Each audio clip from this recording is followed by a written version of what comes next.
Some random video game poll that nobody cares about from some organization that nobody has ever heard of has compiled a list of the most well-known video game characters of all time. And it's one of the most contrived lists of all time, right? You have like Shadowheart on there, you have some other Baldur's Gate 3 character, you have like all this other like crap. But the thing that really sticks out to everyone that really was like a red flag was that Super Mario came below Lara Croft, who was number one. Right? That in and of itself caused everybody to just kind of mock the poll and just kind of like write it off as ridiculous. And that is very, very reassuring to me because I do think we're at the point now where a lot of gamers will simply reject these kind of lists wholesale. Right? None of them are made any make any sense. They don't have like they're not polling a significant sample size of the gaming population. They're not doing a good job, emphasizing like what is and what isn't popular, what people are playing, what people are talking about, what people remember. Because it's safe to say Lara Croft is not that popular. Like they're I've been a very big vocal critic of the Tomb Raider games for a long time, right? Like, it really does feel like the series only became as notorious as it did because of titties and ass cheeks, right? So seeing Lara Croft like top a list of video game characters and seeing this like organization try to claim her to be like the first female video game lead in history, which is not and never will be true, like it just comes off as laughable. It is completely wrong, right? And first of all, like this is a good example of just what is wrong with like current day video game journalism because someone really should have realized their mistake that there was no way that like Lara Croft was more famous than Super Mario, right? Like there should have been some like oversight here, but no. Like they wanted to push an agenda. They wanted to push like some crap onto the gaming population. And so they put together this list and like threw together some Baldur's Gate 3 characters that nobody remembers and like it's just noticeably wrong, okay? Like nobody believed this list when it came out, right? And to me, I think that means that there is quite a bit of pushback to the typical game journalist narrative, right? Because we have been seeing in recent years that like a lot of games be purported to be the greatest of all time, which have no business being on like any best of all time list ever, right? I talked before like how classically it was stuff like Beyond Good and Evil and Final Fantasy VIII, but recently in recent years it seems like the lists have evolved to include stuff like The Last of Us Part 1 and 2, Portal 1 and 2, Undertale. Like you keep seeing these games on like the list of best games ever lists, while like much better titles are left off, right? Again, like a lot of like I talked earlier this week about like a best game ever poll, right, from Game Informer.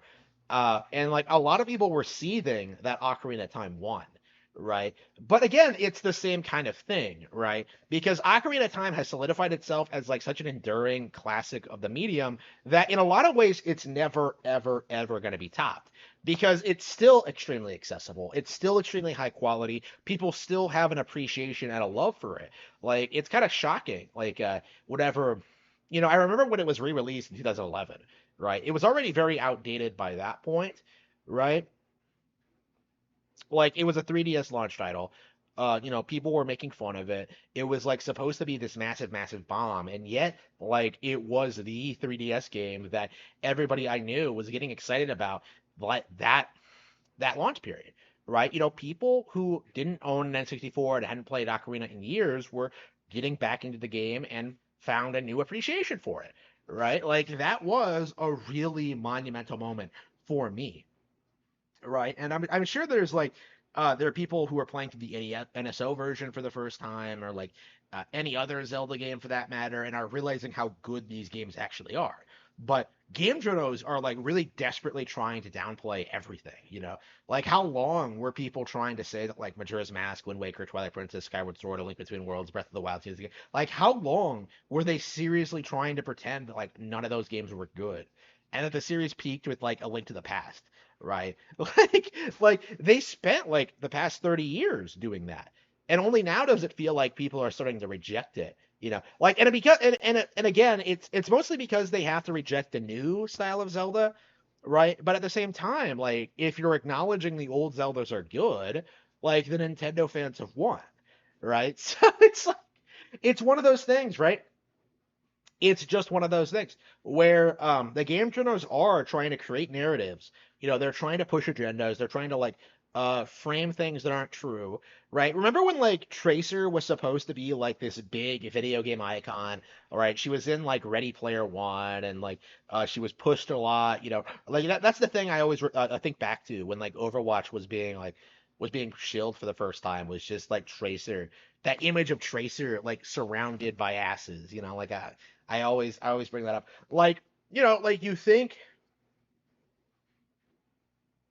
like we're told that Overwatch is a top tier IP. We're told that Blizzard killed it. We're told that it's extremely popular, and yet the reality is quite a bit different, right? The franchise fell off really quickly, while something like Splatoon like thrived. I've talked about this before, but it really does feel like there's a lot of really based like Japanese media that's doing really really well. Princess Peach Showtime, One Piece. Like One Piece is a really good example of this, I think, where like the narrative like has always been that One Piece and manga in general is niche in the West. But the reality is it's way more popular than mainstream superhero comics, and has been for a really long time. But the industry doesn't want to admit it because the Western comic book industry is such a big proponent of propaganda, right? Like it is a big reason why a lot of these crazy fringe ideas have been normalized. It's been through the comic book industry, right? So, and Star Trek, like TV, right? So when you when you consider all of this, right? When you consider what's been happening, like uh, you cannot take what the video game journalists take seriously. Like, what has been the go-to excuse to denounce like Nintendo games for the past like several years? Like, I would say since at least 2021, right? Like the go-to excuse. Nobody's talking about it. Well, but who is nobody? Like, are you talking about the game journalists? The people who don't play the games? Are you talking about Twitter who don't play the games? Like, who exactly are you talking about exactly? Right? The reality is, yeah, plenty of people are playing One Piece, watching One Piece. They are playing Nintendo Switch. They are getting invested in these IPs, right? They're not playing the games that like the establishment is telling us they're playing. Right. The reality is, if anyone's playing like a PlayStation or an Xbox, they're playing Grand Theft Auto 5 or Fortnite, right? They're not playing the new stuff that's coming out because it's not as good as the stuff that came out 10, 20 years ago.